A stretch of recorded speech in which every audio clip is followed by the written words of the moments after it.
Today we are unpacking one of the most chilling, genuinely baffling mysteries ever documented. Look, even if you think you've heard every strange urban legend out there, the physical evidence in this one is going to completely challenge your sense of logic. Cases exactly like this endure in our cultural memory precisely because they pit hard physical evidence against impossible timelines. They really make us question what we actually think we know. So I want you to just keep this impossible, almost paradoxical question in the back of your mind as we go through today's explainer. Can a dead person order takeout? I know, it sounds like the setup to a cheesy joke, but the events we're about to look at are entirely real, deeply documented, and to this very day, fiercely debated. Okay, let's dive right in. Set your mental clock all the way back to December of 1989. Picture this. We're in a bustling, well-known, and extremely noisy restaurant in Hong Kong. It's a dark winter evening, and the place is just absolutely packed. At the center of our story is this busy, hard-working restaurant employee named Zhu, who is just trying to juggle a massive rush of hungry customers.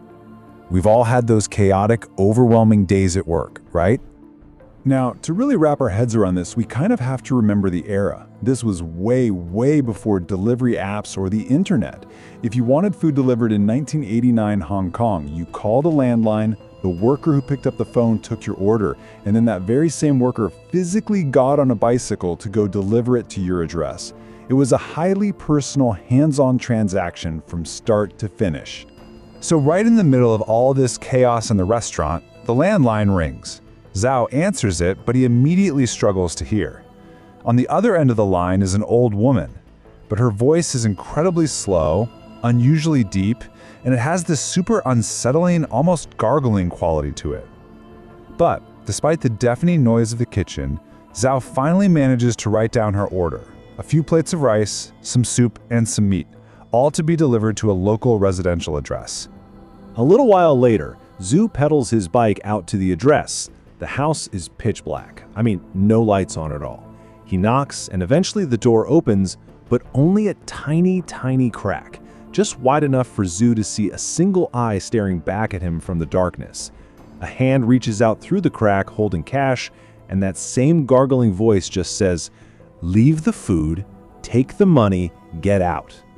Obviously spooked, Zhu grabs the cash, drops the food, and pedals back as fast as he humanly can. Fast forward to the end of his shift. The restaurant is closing up, and Zhu is handing his cash drawer over to the manager. Out of nowhere, the manager comes out absolutely furious. He accuses Zhu of stealing. Why? Because mixed right in with the night's earnings is counterfeit money. Zhu is just completely stunned. He insists he didn't steal a thing, and he knows for an absolute fact that the cash he took from that dark apartment felt completely real. Now, the crucial detail here is understanding what kind of counterfeit money we're actually talking about. This wasn't just, a fake dollar bill. This was ghost money. In Hong Kong, this is fake paper money that gets burned at funerals. It's meant for the deceased to literally take with them to spend in the afterlife. And structurally, it's made of incredibly thin, super low quality paper. You instantly know it's fake the second you touch it. It feels like tissue paper, which makes Zhu's supposed mistake seem physically impossible. Well, the very next evening, the landline rings again. Zhou answers, and his stomach just completely drops. It is the exact same gargling voice, ordering the exact same food: rice, soup, meat. So, Zhou rides out to the same pitch-black apartment, and he gets the exact same reception. The door cracks open, a single eye stares out, and a hand offers the cash. Despite his overwhelming dread, the transaction goes exactly the same way as the night before. And unbelievably, at the end of the night, it happens again. The manager finds more ghost money in Zhu's till. Zhu is practically in tears at this point, swearing up and down that he carefully, deliberately checked the cash at the door, and it was perfectly normal, high-quality currency. Fed up, the manager declares that if this woman calls back tomorrow, he's going to personally take the delivery himself. So day 3 rolls around, and sure enough, the call comes in. True to his word, the manager takes the food and bikes out to the dark apartment himself. He is dead set on catching this scammer red-handed. He stands at the door, it opens that same crack, and the hand reaches out with the money. And here is where the sheer, mind-bending impossibility of this whole situation really kicks in. At the door, the manager meticulously rubs and inspects the notes under the dim light. He verifies they are 100% genuine currency. Satisfied, he folds them, puts them safely in his pocket, and heads back. But when he empties his pocket at the restaurant to count the till, the exact same notes have physically transformed into cheap, thin ghost money. Obviously, the manager's mind starts racing, trying to find some sort of logical explanation. He ultimately concludes, okay, this is a professional counterfeit scam using chemically treated paper.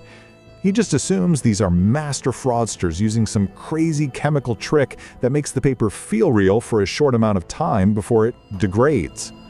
Fully convinced he's cracked the code, he immediately calls the police to report the apartment for fraud. So the police show up at this quiet, pitch-black apartment, fully expecting to bust a counterfeiting ring. They knock on the door, but there's no answer. However, as they're standing there in the quiet hallway, they are suddenly hit by this overwhelming, absolutely horrific smell leaking through the doorframe. It is the unmistakable scent of deep, decaying rot. Knowing something is terribly wrong, the police bust the door down. It's completely dark inside. The electricity is totally off. They slowly fan out, using their flashlights to pierce the darkness. And as the beams sweep across the living room floor, they see the discarded, instantly recognizable wrappers and foil from Zoo's restaurant just scattered around.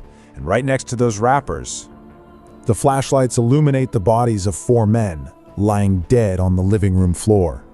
Paramedics and medical examiners are immediately rushed to the scene, and they hit the police with an initial assessment that makes everyone's blood run cold. Based on the severe state of decay, these 4 men hadn't just died that evening. They had been dead for exactly 7 days. When you actually sit down and map this timeline out, it builds into an absolute paradox. Think about it. If the 4 men died 7 days ago, wait, who called the restaurant 3 days ago? Who cracked the door open for Zhao 2 days ago? And who handed the manager the cash just 1 day ago? The timeline simply didn't make any sense whatsoever. Naturally, the police try to calm the terrified restaurant workers down, assuring them that, hey, there must be a logical explanation for all this. But 3 days later, the official autopsy report arrives. And rather than solving the case, the rigorous scientific findings turn this already strange crime scene into a massive global mystery that actually leaked to media outlets all over the world. So the foundational medical facts from the coroner were incredibly clear. The cause of death for all 4 of these men was accidental carbon monoxide poisoning, most likely from a faulty heater inside the sealed apartment. The time of death was absolutely scientifically confirmed to be 7 days prior to their discovery, and one of the victims was indeed the legal owner of that very apartment. But then came the absolute most baffling twist of this entire investigation. During the autopsy, doctors opened the stomachs of these week-old corpses, and inside they found freshly eaten, undigested food, specifically rice, soup, and meat, the exact order that was delivered from the restaurant. The doctors were so taken aback by this that they ordered specialized lab tests on the stomach contents, and the tests confirmed the impossible. The food in their stomachs was only 1 to 2 days old. It had literally been consumed days after the men had scientifically passed away. At this point, investigators were just completely stumped. I mean, they checked the phone company records, and those definitively proved the nightly orders were dialed from the landline inside that locked apartment with the dead bodies. It's exactly the kind of physical evidence that makes this case so incredibly hard to just brush off as a rumor.